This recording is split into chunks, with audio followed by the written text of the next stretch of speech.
I want to urge that you must remain focused on what the country and nation expect from you.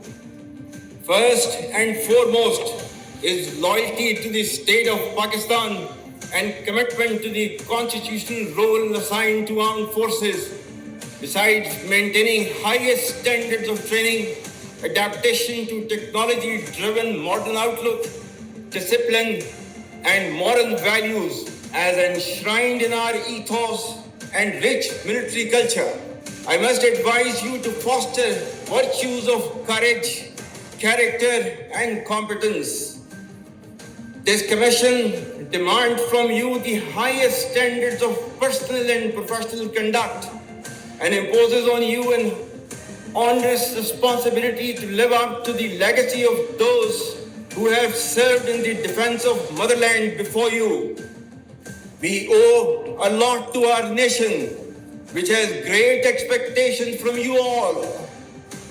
Go out now and deliver to the expectations of your nation in the best possible manner. Pakistan Army Zindabad, Pakistan Zindabad.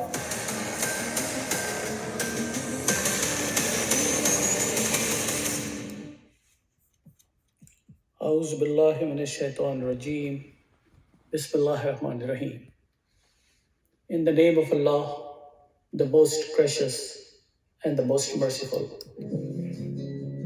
You have just listened to the speech of the Chief of the Army Staff Pakistan, General Asim Munir, at the 147th passing out at PMA Kakul. All eyes are focused while expectations remain high from the military leadership of Pakistan to salvage the country from getting deep into the begging habit. The successive regimes after late General Musharraf have placed Pakistan into an economic turmoil, placing the country on a day-to-day foreign exchange reserve. The trade LCs for import has obliterated.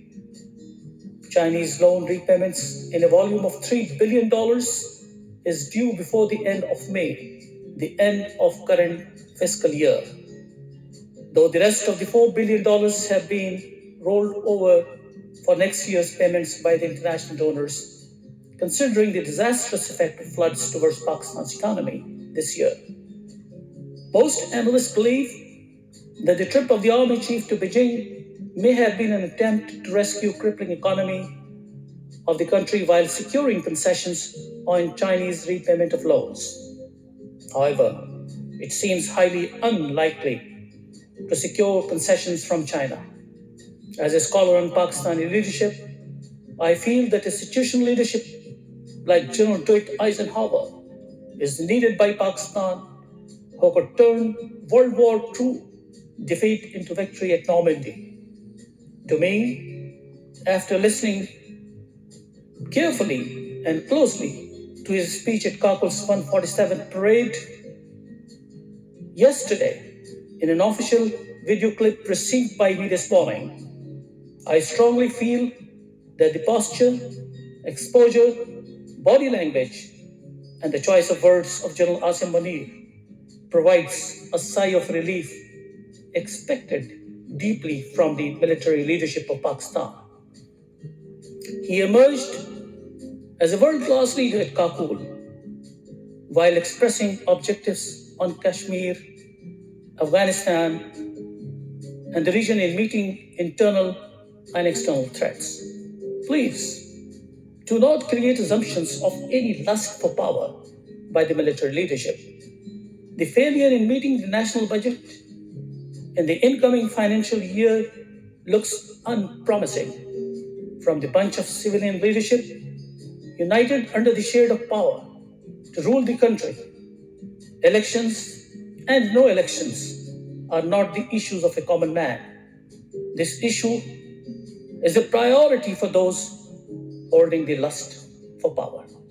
The role of the judiciary or the judicial leadership has been unsheathed through various video and audio clips allegedly being released covertly by the spy agencies from time to time, educating the common man on the state of governance under inept leadership of the country. My own dissertation, published in 2013 by Yahoo and most American media, the CBS, ABC, Fox News, says the following. It is presumed that corruption, it is presumed that corruption, it is presumed that corruption is the main factor in rejecting traditional leadership of Pakistan by an overwhelming majority.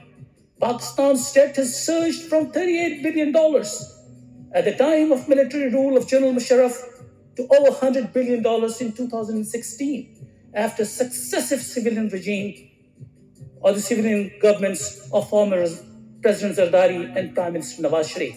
And having said that, this has emboldened to $126 billion at the time of Imran Khan in 2021. The foreign policy failures have resulted due to the widening of gaps in Pakistan's relationship with the United States and attempts to get closer to China. This has mostly served Chinese interest instead of Pakistani interests. Furthermore, this has narrowed down the role of Pakistan in the Middle Eastern region due to Chinese penetration in Pakistani priorities in the foreign policy making. I hope to see the new leader of Pakistan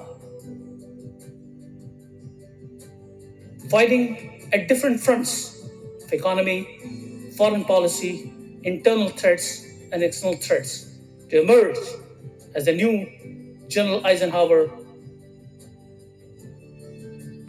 to bring a defeat into victory as a situational leader of Pakistan. Pakistan Armed Forces, Zindabad. Pakistan-US relationship, Zindabad. Pakistan, Paindabad.